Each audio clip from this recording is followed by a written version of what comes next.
Welcome back to another episode of Warren Cali. In this episode, I'm going to detail the story of two brothers from Grape Street. Now, the Grape Street Crips are one of the most notorious Crip gangs and gangs in LA County and the world, having different branches in other states. But the Grape Street started in a section of LA called Watts, and a housing project in Watts called the Jordan Projects. Now, the Jordan Projects look a lot different now with the new construction of the area, but the original projects were known for being treacherous and a dangerous area. The Jordan Projects first opened up in 1955, and by the 60s, the community had a large black population, with many black residents only being limited to living in certain areas. From the start, Watts has always been a strong presence in LA inner city, and having residents that were nothing to play with, even having the Watts riots in 1965. By the 70s, Crips would rise all through LA County, and the black residents would later start to identify with that. But the black residents in Jordan Downs had strong ties with the Mexican residents in the area, as well as both groups worked together at one point. They would call themselves Watts Barrio Grape, but the Mexican residents would later become Southsiders, and the black residents would later just take the name Grape Street Crips after a street in the area. Now the Jordan Downs would become a well-known area, and the Grape Street's a well-known gang, with famous people coming from the area, and popular movies like Menace to Society being shot in the area, and this will make many famous people want to check the area out. But even with all the fame the area got, nothing would be bigger than the gang and its members. The Grape Streets would later go to war with several nearby gangs, like the PJs from the Imperial Court Projects, the Bounty Hunter Bloods from the Nickerson Garden Projects, the Hacienda Village Bloods from the Hacienda Village Projects, and later, the East Coast Crips among many others. And that brings me to this story.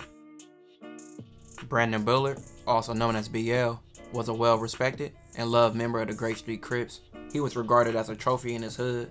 In 2005, BL was suspected to be shot by the Bounty Hunter Bloods, but he would survive that shooting, and back and forth shooting would happen on both sides from that. But besides the streets, BL was known to be a great football player, and he was also the big brother to Kiwan, who was also from Grape Street. But by 2008, BL was 25 and Kiwan was 23. In 2008, the East Coast Crips and the Grape Street Crips were not at war, so them being in the same place wasn't an on-site thing, and everything was cool between the two.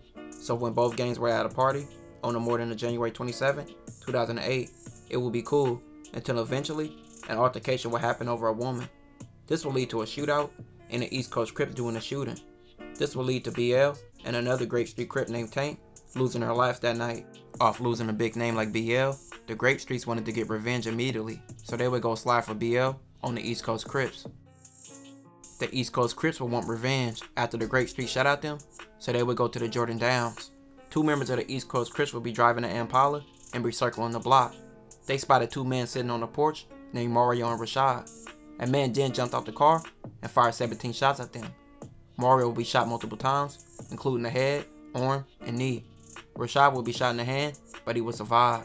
But Mario, he would die. With the Jordan Down Projects having cameras, the shooter and the driver was arrested within days.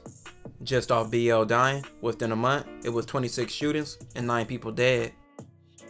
Almost 2 months later, on March 18th, Kiwan, BL's little brother, was in a parking lot in Cerritos around 10 p.m.